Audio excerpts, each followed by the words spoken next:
ഓണത്തെ വരവേൽക്കാൻ നാടൊരുങ്ങുമ്പോൾ മലയാളിയുടെ ഓണക്കാല ഓർമ്മകളെ പച്ചപ്പിന്റെ മനോഹാരിതയിലേക്ക് തിരികെ കൊണ്ടുവരികയാണ് അരുവിക്കരയിലെ ഒരു കൂട്ടം വനിതകൾ. പൂക്കളമൊരുക്കാൻ നാട്ടിൻപുറത്തെ പൂക്കളും ഓണസദ്യയ്ക്ക് ആവശ്യമായ പച്ചക്കറികളും സ്വന്തം നാട്ടിലെ കൃഷിയിടത്തിൽ തന്നെ ഒരുക്കി. ഓണക്കാലത്തിന്റെ നാടൻ നിറവും രുചിയും വീണ്ടെടുക്കുകയാണ് വനിതകളുടെ നേതൃത്വത്തിലുള്ള കർഷക സംഘം.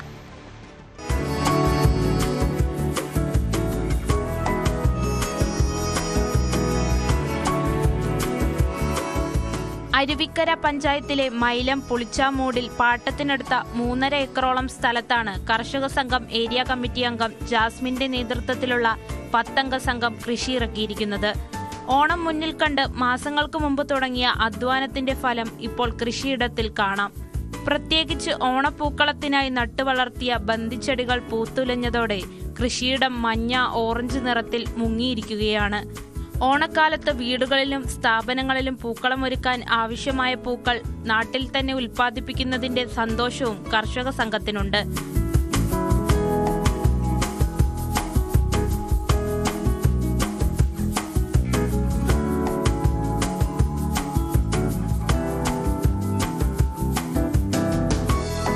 പൂക്കൾ മാത്രമല്ല, ഓണസദ്യക്കുള്ള പച്ചക്കറികളും ഇവിടെ വിളയുന്നുണ്ട്. കൂടുതലും ജൈവ കൃഷിയാണ് ഇവിടെ ചെയ്തു വരുന്നത്. ഇപ്പോൾ 2 പ്രാവശ്യമായിട്ട് ഓണക്കാലത്ത് നമ്മൾ പുഷ്പകൃഷി ചെയ്തു വരുന്നുണ്ട്.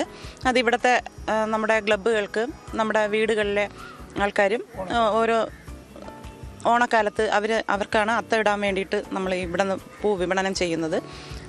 എല്ലാ പൂവും നമുക്ക് വിറ്റ് പോകാറുണ്ട്.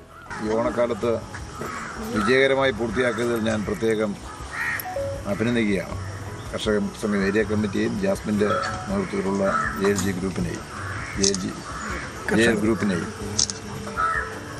ഇത് ഈ കാലത്ത് വളരെ പ്രയാസകരമാണ്. നമ്മളിപ്പോൾ കാണുമ്പോൾ ഒരു സന്തോഷമെല്ലാം തോന്നുന്നുണ്ട്. വളരെ ഈസിയായിട്ട് വന്ന് വിളവെടുക്കുന്നുണ്ട്.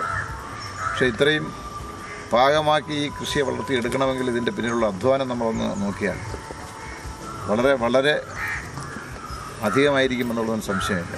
കൃഷിത്തോട്ടത്തിൽ നടന്ന വിളവെടുപ്പ് ഉത്സവത്തിന്റെ ഉദ്ഘാടനം കർഷക സംഘം തിരുവനന്തപുരം ജില്ലാ പ്രസിഡന്റും മുൻ MLAയുമായ DK മുരളി നിർവഹിച്ചു.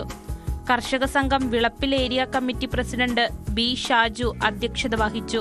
ന്യൂസ് 18 തിരുവനന്തപുരം. കൂടുതൽ വാർത്തകൾക്ക് news 18 Keralam YouTube channel subscribe ചെയ്യുക.